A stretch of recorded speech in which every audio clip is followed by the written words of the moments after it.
NASCAR's Clown Prince, Delma Cowart. Delma Cowart is a former NASCAR Cup Series and ARCA Series driver who made attempts and occasional starts in both the series from 1981 through 1997. Never really finding all that much success in his racing efforts, Cowart was able to build up an enjoyable, friendly relationship between he and his competitors. The fans, over time, came to find him a bit on the witty side. His primary career consisted of installing swimming pools throughout the Savannah, Georgia area. Always operating on a shoestring budget, Cowart often used some of the money that he would make around Savannah toward his racing efforts, even trading Junior Johnson's engine builder a swimming pool for a race engine. Getting his start at his local short track, Savannah Speedway, racing late models. In the late 1970s, Delma Cowart began making starts in the late model sportsman division, now the O'Reilly Auto Parts Series, making one of his select starts in the 1979 Permatex 300 at Daytona in the spring. On lap 4, Joe Frassen had wrecked and was sitting in the middle of the racetrack.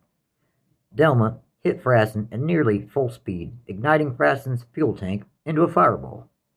Thankfully, both Frassen and Cowart both walked away from the scary accident, with Frassen receiving second and third degree burns to his neck and face.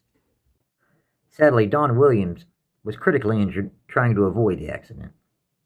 Before long, changes to the structure of the late model in the late model series were made, causing Cowart to make the jump up to the NASCAR Cup Series in 1981. Behind the wheel, the number 0 Coastal Transmissions Buick, owned by Hayward Grooms. Cowart made his Cup Series debut at the Atlanta Motor Speedway in the fall, starting 40th, finishing 18th, 13 laps off the pace, making 6 NASCAR Cup Series attempts, qualifying 5 times throughout the 1982 season. Qualifying for his first career Daytona 500, being quick enough on single-car qualifying day. Delma's best start was 22nd, and his best finish was 17th, both coming at Daytona in the summer. This would end up being his career-best NASCAR Cup Series finish, as well as making his one and only career Busch Series start, behind the wheel of a number 37 Grooms Construction Chevrolet at Daytona in the spring, starting 27th and finishing 17th. For the 1983 NASCAR Cup Series season, Cowart made 4 attempts, qualifying all 4 times, remaining behind the wheel of H.L. Walters' number 0 Coastal Transmissions Buick, qualifying for his second straight Daytona 500, again by being reasonably fast on single-car qualifying day. Delma's best start was 34th twice, at Daytona in the summer and Atlanta in the fall. His best finish was 24th at Atlanta in the fall. The following season, in 1984, Delma Cowart made another 5 NASCAR Cup Series attempts, qualifying twice, remaining behind the wheel of H.L. Walters' number 0 Hayward Grooms Construction Buicks and Chevrolets. His best start was 36th and his best finish was 22nd, both coming at Charlotte in the spring. Becoming one of NASCAR's most well-liked part-timers, throwing a big party for members of the NASCAR community each one of the 4 times he had qualified for the Daytona 500. Making 6 more NASCAR Cup Series attempts, qualifying twice throughout the 1985 NASCAR Cup Series season. After a rather high level of attrition hit his 7-11 125-mile qualifying race at Daytona, he was able to finish 15th out of 29 cars. Delma Cowart qualified for his 3rd career Daytona 500, continuing to make starts behind the wheel of H.L. Walters' number 0 Hayward Grooms Construction Chevrolet. His best start was 30th at Daytona in the spring, and his best finish was 37th, following a lap 33 crash at Talladega in the summer. For the 1986 NASCAR Cup Series season, Cowart remained the driver of the H.L. Walters number 0 Chevrolet. He made more attempts in 1986 than any other season prior during his career to that point, making 7 NASCAR Cup Series attempts, qualifying 3 times. Cowart's best start was 30th at Talladega in the summer, and his best finish was 19th at Talladega in the spring.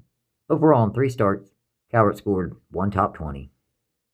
Continuing to remain as H.L. Walters' driver for the 1987 season.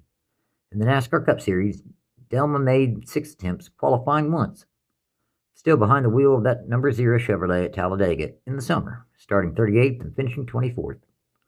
Also attempting the 1987 Daytona 500 for H.L. Walters' race team, only this time it was behind the wheel of a number 49 Chevrolet, unfortunately DNQing the 1987 Daytona 500. as well as making his ARCA Series debut at Daytona in the spring, behind the wheel of a 00 Chevrolet, starting 24th and finishing 11th. From 1988 through 1990, Delma Cowart made another 13 NASCAR Cup Series attempts, all behind the wheel of H.L. Walters' No. 0 Chevrolet, DNQing all 13 tries. Also in 1990, Cowart made one ARCA Series start, behind the wheel of a No. 0 Ford for H.L. Walters at Talladega in the summer, starting 37th and finishing 14th. In 1991, Cowart would make 5 more NASCAR Cup Series attempts, behind the wheel of that No. 0 Masters Economy N Ford, DNQing all 5 times. He made 2 ARCA Series starts as well for H.L. Walters, making a start at Talladega in the summer behind the wheel of a No. 0 Masters Economy N Ford, starting 35th and finishing 10th.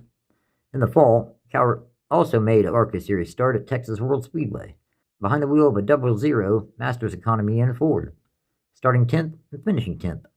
So in 2 ARCA Series starts in 1991, Cowart scored 2 top 10s.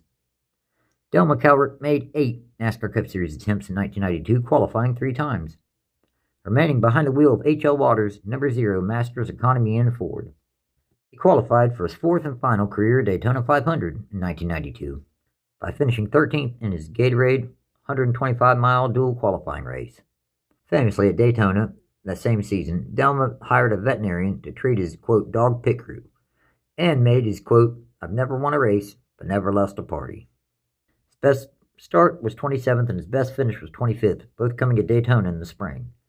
The 1992 Die Hard 500 at Talladega Superspeedway turned out to be Cowart's final points race he would ever qualify for in the NASCAR Cup Series, the remainder of his entire career, starting 38th and finishing 37th, 88 laps behind the leader, making another 3 Cup Series attempts in 1993, and 6 Cup Series attempts and 1 ARCA Series attempt in 1994, remaining the driver of that No. 0 Masters Economy N Ford for H.L. Walters in 1995, making 6 more NASCAR Cup Series attempts, along with 4 ARCA Series starts.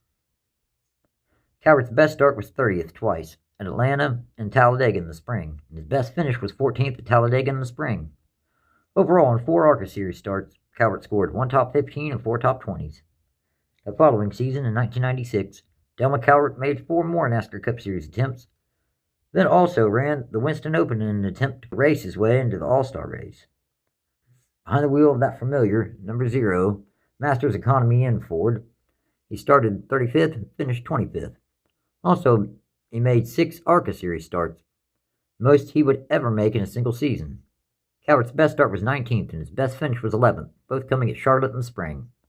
Overall, in 6 ARCA Series starts, Cowart scored 1 top 15 and 3 top 20s. The final season Delma Cowart would attempt any races in either series was 1997, attempting the 97 Daytona 500, though he would DNQ, and also making 2 ARCA Series attempts, DNQing both tries also.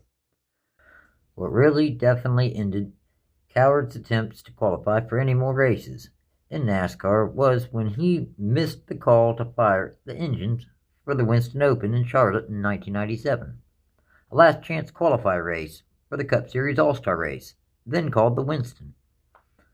Then, without going through tech inspection, Cowart rolled out onto the Charlotte Motor Speedway, turning a few laps before NASCAR black flagged him. When Delma got back to the garage area, officials were waiting to talk to him. For his actions, NASCAR fined him $5,000. He decided right then and there he wasn't paying and never attempted another event. Officially announcing his retirement at Whiskey Pete's Saloon in Holy Hill, Florida, saying, I'm a dinosaur. There's not a place for me in racing no more. You gotta have real money to even qualify for these races. He was as entertaining of a NASCAR personality as he was a talented ragtime piano player. Cowart's NASCAR legacy may not have ended up being measured in how much success he achieved on the racetrack, but rather through his colorful quotes and sayings that he provided through the years. Such as, one time my spotter asked me about a wreck in turn 2, and I told him, what wreck? By the time I got around the racetrack to it, they'd had plenty of time to clean it up. As well as, the Lord watches over idiots and drunks, so I had them covered on both ends. Another quip was, it's pretty simple. All the big races pay the most money. And if you luck up and win the race, well, Last place pays $48,000. And Lord knows I can use the money. I've got 3 ex-wives. I'm so broke I can't even pay attention. The funny but somewhat accurate, I just smashed it to the floor and told the good Lord that if he'd help me make it through turns 1 and 2, I'd take it from there.